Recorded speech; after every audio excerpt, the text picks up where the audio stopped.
मैं अभी जा रहा हूँ अपनी ट्रेन पकड़ने जो मुझे लेके जाएगी महाराष्ट्र के नागपुर शहर तक।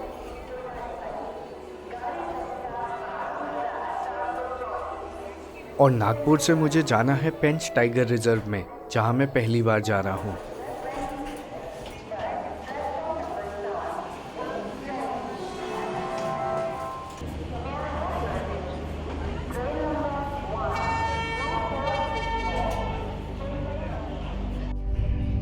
पेंच मध्य प्रदेश और महाराष्ट्र के बॉर्डर पे है और उसके पास का सबसे बड़ा शहर नागपुर है।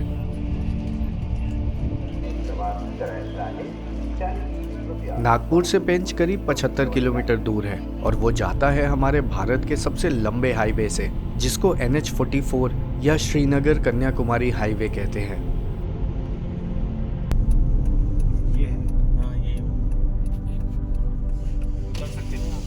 और हाईवे पे जाते जाते हमें ये बोर्ड मिल गया जिस पे अलग अलग जानवरों की गिनती लिखी हुई है। असल में इस हाईवे पे जानवरों के एक ओर से दूसरी ओर जाने के लिए 9 अंडरपास यानी सुरंग बनाए गए हैं, जिनमें से कुछ दुनिया के सबसे बड़े हैं जो जानवरों के लिए बनाए गए हैं।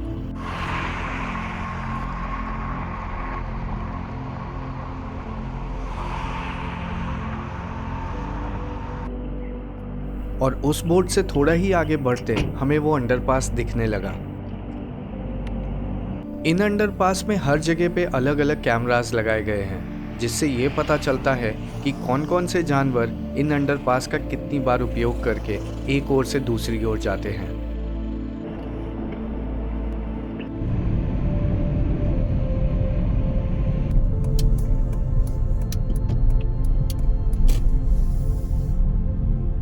महाराष्ट्र के बॉर्डर को पार करके अब हम आ गए हैं मध्य प्रदेश में, जहां से पेंच टाइगर रिजर्व शुरू होता है।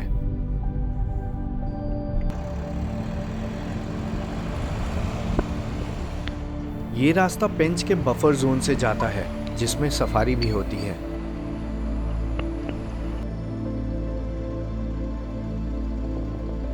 ऐसे ही रोड पे जाते हुए अलग अलग प्रकार के जानवर और बहुत बार टाइगर को भी देखा जाता है।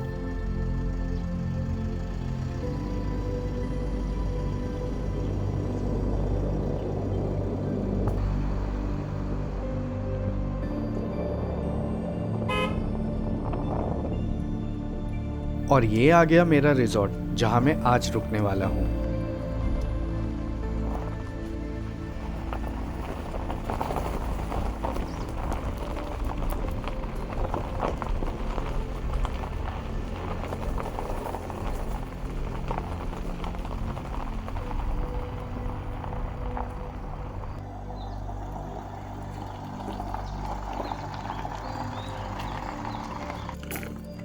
इसका नाम वन लाइफ है और इसके नाम की तरह यहाँ रहना वन यानी जंगल में रहने जैसा है।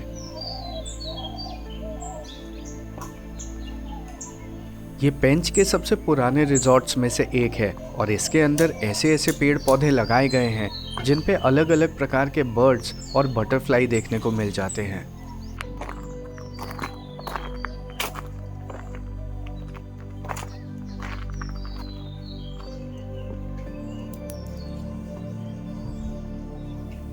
यहाँ टोटल 12 कॉटेजेस हैं जहाँ आप अपने परिवार के साथ कंफर्टेबली रह सकते हैं, वो भी दूसरे रिजॉर्ट से कम प्राइस में।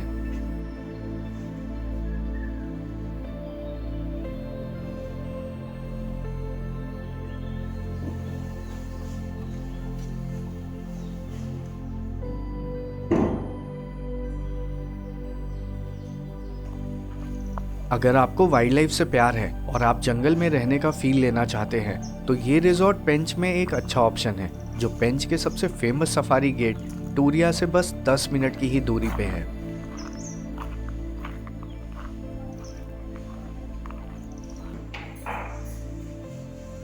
Hello sir. Hi, good morning. ये ब्रेकफास्ट? हाँ सर, ब्रेकफास्ट रेडी है, आपको बैठिए, मैंने बना। चेक इन के बाद अभी टाइम है ब्रेकफास्ट का और उसके बाद मुझे जाना है पेंच को एक्सप्लोर करने।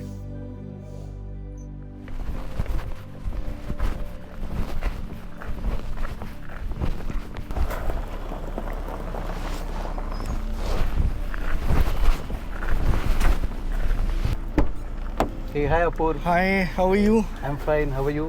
Good. तो इस रोड पे पहला टाइगर हमने यहाँ देखा था, इस टर्निंग पे ही देखा था। Okay.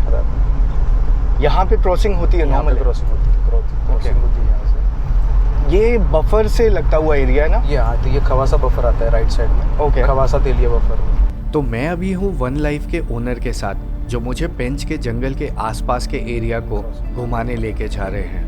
महेंद्र और नेहा ट्रैवलर्स को कंपनी के ओनर हैं और पेंच में उनके अलग अलग कैटेगरीज के रिजॉर्ट हैं, जिनमें से एक वन लाइफ है। यहाँ लेपर्ड्स दिखते हैं? देखते हैं। अभी थोड़ा सा धूप होने के कारण, हाँ, बट आप अगर 5-5:30 बजे के बाद यहाँ पे आओगे ना, तो डेफिनेटली आपको मूवमेंट दिखेगा। और पीक समर्स में स्लॉथ बेयर के चांसेस भी यहाँ पे बढ़ते हैं।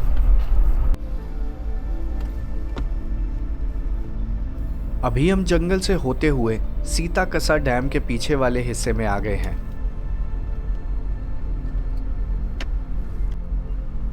ये जगह टूरिस्ट में इतना फेमस नहीं है और यहाँ आप अपनी गाड़ी से आ सकते हैं।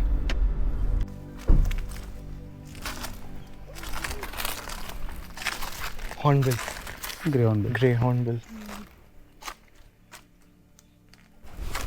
तो ये साइड जो है ना, ये यहाँ पे आगे जाएंगे आप 5-10 किलोमीटर पे तो सीताकसा डैम है, तो इसका ये बैक वाटर इधर फ्लो होता है। तो अभी तो ये समर के कारण पूरा सूख गया है नदी। नहीं तो जहाँ हम खड़े हैं ना, ये नदी का यूजुअली यहाँ पानी बिल्कुल ये Okay. नदी का पानी यहाँ से तो होता है पानी। इस बार ऐसा लग रहा है कि ज़्यादा पहले ही सूख गया। अभी तो मार्च। लेफ्ट साइड आप थोड़ा सा लेफ्ट साइड यानी ईस्टर्न साइड आप जाएंगे ना यहीं से सीधा, तो ये आपका चला जाएगा कान्हा, क्योंकि यहाँ से 20-25 किलोमीटर पे पैरेलल रोड चल रहा है, वो जाता है कान्हा मुक्की गेट की तरफ। ओके। यहाँ से पेंच से होते हुए बालाघाट, और फिर बालाघाट से जंगल ही चालू होता है। आपको साइटिंग हुई है कभी इधर? नहीं एक ही बार हमको सिर्फ बस लेपर्ड के पगमार्क मिले। अच्छा। वो भी हम फर्स्ट टाइम जब हम यहाँ पे आए थे, उसके बाद मेरे ख्याल से जितनी बार भी आए उस कुछ नहीं मिला है। एक टाइम था कि हाइना दिखते थे पेंच में। ओके। यानी अभी जो गाइड जैसे वो अजय है, खुद 20 साल से उसने कभी नहीं देखा है, लेकिन सफारी में भी नहीं? नहीं। ओके। लेकिन पहले लोगों ने देखा है हाइना, अभी तो नहीं दिखता है। कोई कुछ बोल रहा था कि इस साइड में किसी ने देखा है, बट वो कितना सच है पता नहीं। ये जो आगे जो साइड है ना, ये गाँव साइड, तो मतलब नाइट सफारी में भी इतना कोई चांस नहीं है? नहीं हाइना तो है ही नहीं। हाइना है ही नहीं, नहीं खत्म है। नहीं, पेंच में हाइना है ही नहीं। मेरी पहली सफारी कल सुबह से है और आज अंधेरा होने से पहले महेंद्र और नेहा मुझे पचधार नाम के इस गांव को दिखाने लाए हैं, जहां पे सारे लोग कुम्हार हैं, यानी ये मिट्टी के बर्तन और अलग अलग चीजें बनाने का काम करते हैं।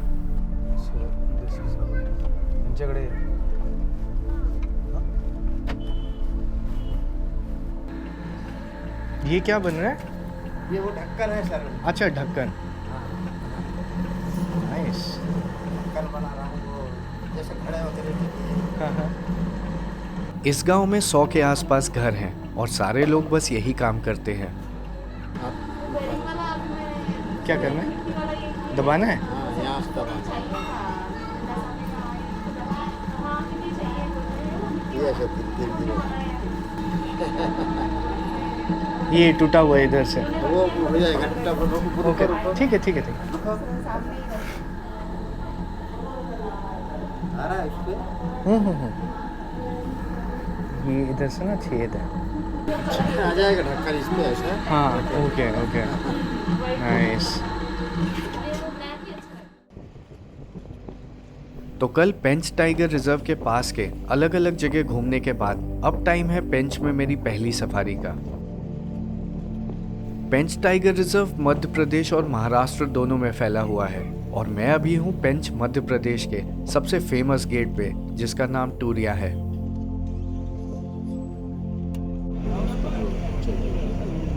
तो बाकी लोगों को तो रैंडम मिल जाता है, अगर आपको 2 मिला तो मुझे 3 अभी सफारी 6:15 बजे से स्टार्ट होगी और उससे पहले सारी जिप्सीज को लाइन में लगना होता है और फिर अलग अलग रूट में जाने दिया जाता है।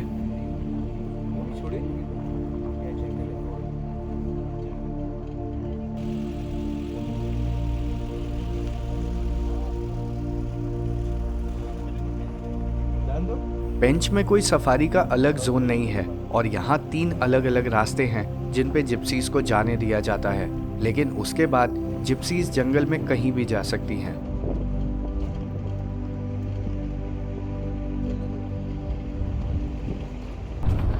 मेरा नाम अजय मर्सकोले है और मैं टूरिया गेट में गाइड का काम करता हूँ।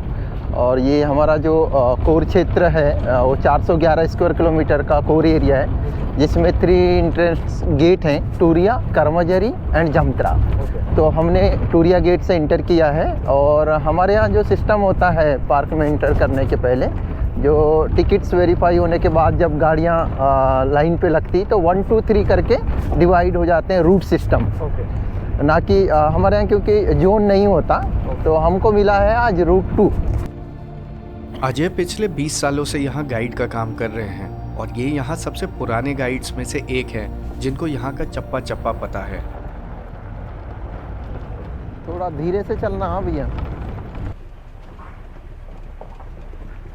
ये सिग्नल्स हो रहे हैं जो अलग अलग टाइप से, जो अगर हम ये लंगूर के अलार्म कॉल्स, मकाक का अलार्म कॉल्स को समझेंगे तो ये लापट के लिए है यहाँ पे। ये लेपर्ड आ रहा है, देखिए, ये देखिए, ये चल रहा है। ये हमारी सफारी स्टार्ट ही हुई थी कि हमें अलार्म कॉल सुनाई देने लगी और अचानक से झाड़ियों में से एक लेपर्ड भी दिख गया, लेकिन जब तक मैं उसे फिल्म कर पाता वो अंदर चला गया। बस वो कुछ ही सेकंड का पोज था जहाँ वो खड़ा था वो। हाँ, पेंच में बाघों के अलावा तेंदुओं की भी अच्छी संख्या है और यहाँ के काले पत्थरों पे उनको बैठे देखा जाता है।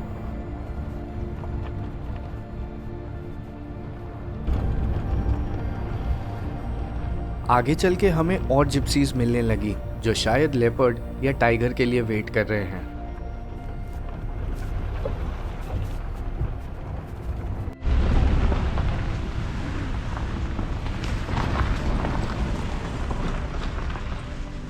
और थोड़ा आगे जाने के बाद यहाँ ढेर सारी जिप्सीज रुकी हुई मिल गई और पता चला कि यहाँ से कोई टाइगर क्रॉस करने वाला है। ये टाइगर आ रहा है, ये आ वो ना। हाँ हाँ हाँ, ये इसको पूरा रास्ता ब्लॉक कर दिया। ये निकला, रुको। इस टाइग्रेस का नाम लक्ष्मी है, जो यहाँ की एक फेमस टाइग्रेस जिसको लंगड़ी कहते हैं उसकी कब है। आता ही नहीं है।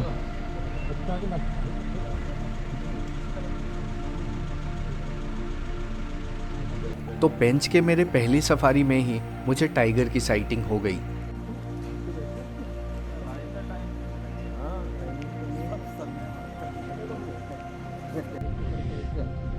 इस जंगल की सबसे अच्छी बात ये लगी कि ये जंगल घना होके भी खुला खुला सा है, मतलब अगर कोई लेपर्ड या टाइगर जंगल के अंदर चले तो वो दूर से भी दिख जाएगा।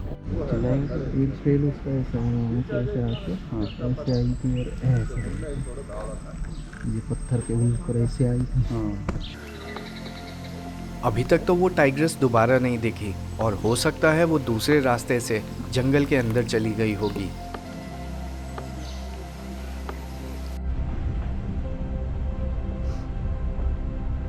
लेकिन थोड़ी देर तक उस टाइग्रेस का वेट करने के बाद अब हम जंगल को और एक्सप्लोर करने जा रहे हैं।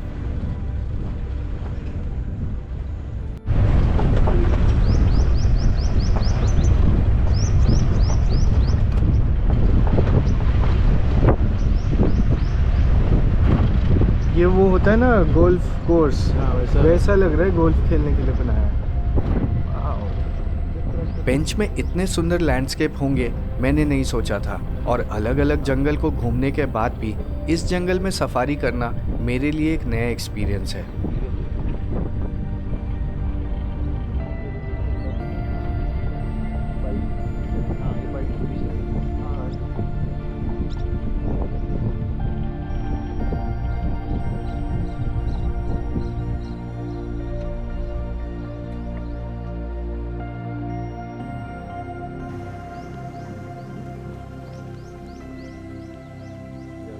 यहाँ कुछ रूडी शेल डक मिल गए जिनको सुरखाब या चकवा भी कहते हैं, और ये एक बत्तख की प्रजाति है। पैर में मिलेंगे आपको मेल और फीमेल।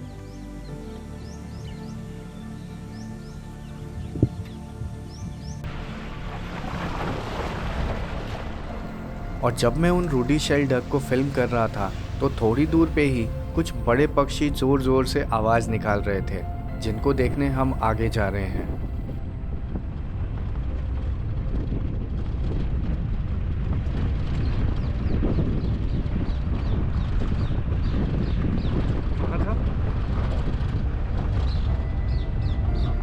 आगे आके हमें ये ग्रे हेडेड फिश ईगल मिल गए, और गौर से देखने पे पता लगा कि इसने अभी अभी एक मछली को पकड़ा है।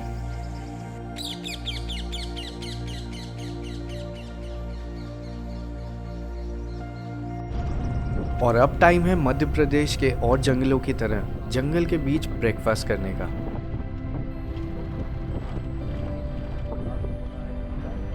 इस जगह को सेंटर पॉइंट कहते हैं, जहां जिप्सी से नीचे उतरना अलाउड होता है और ब्रेक लिया जा सकता है।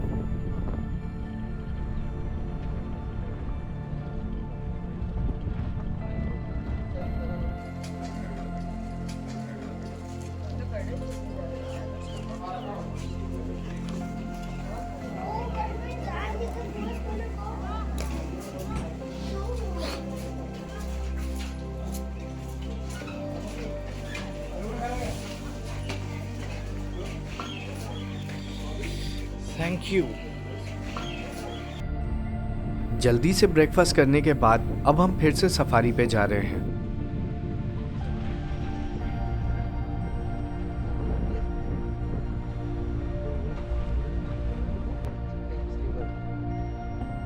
और सेंटर पॉइंट के पास ही हम नदी के किनारे आ गए।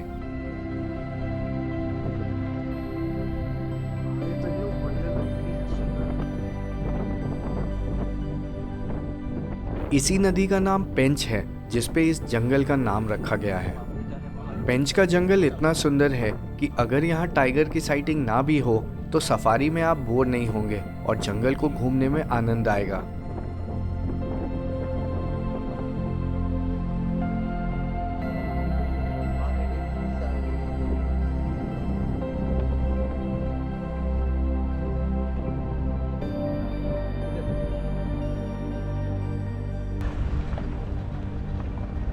अब धीरे धीरे धूप तेज हो गई है और थोड़े देर में हमें सफारी से बाहर भी जाना है। फिर से उन्हीं सुंदर लैंडस्केप को देखते हुए अब हम जंगल के अलग हिस्से में जा रहे हैं।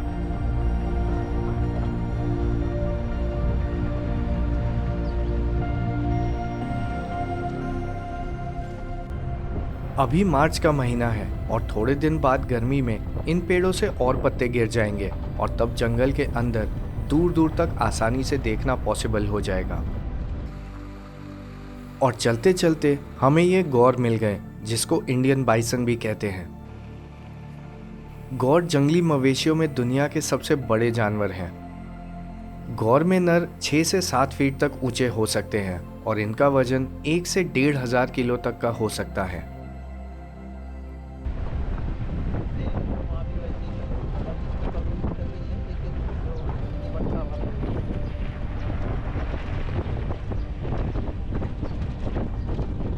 आगे जाके फिर से पेंच नदी का एक सुंदर सा हिस्सा दिख गया, जो किसी पेंटिंग से कम नहीं है।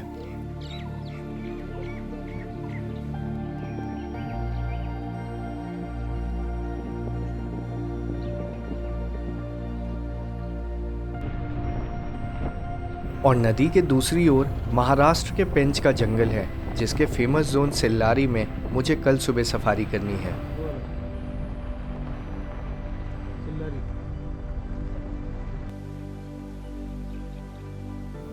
ये हाथी पालतू हैं, जिनको किसी और जंगल से यहाँ लाया गया है।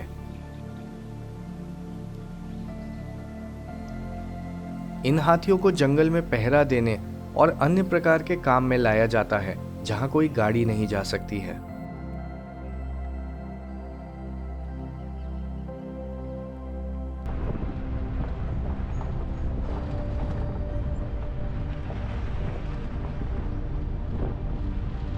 जैसे जैसे गर्मी बढ़ेगी, इन तालाबों पे टाइगर की साइटिंग्स के अच्छे चांस बनेंगे।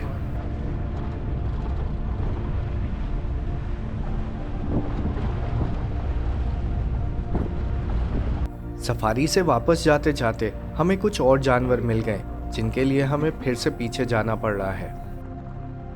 बहुत बढ़िया, और पीछे लो, हल्के और पीछे लो। यहाँ धूप में 2 जैकल यानी सियार आराम कर रहे हैं।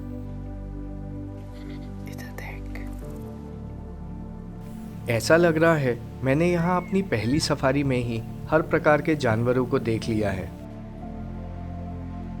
वैसे तो अभी भी कुछ जानवर बचे हैं जो मुझे आज नहीं मिले और आगे की सफारी में देखना है वो मिलते हैं या नहीं। अब अच्छी खासी धूप हो गई है और टाइम है आज की मॉर्निंग सफारी से बाहर जाने का। आई होप मेरी तरह आप लोगों को भी आज की सफारी अच्छी लगी होगी, और अगर आपने कभी पेंच में सफारी नहीं किया है तो मैं आपको यहाँ सफारी करने के लिए रेकमेंड करूँगा। आज की मेरी शाम की सफारी में मैं अलग जोन में जाने वाला हूँ जो इस जंगल से एकदम अलग है। तो मिलते हैं इवनिंग सफारी में।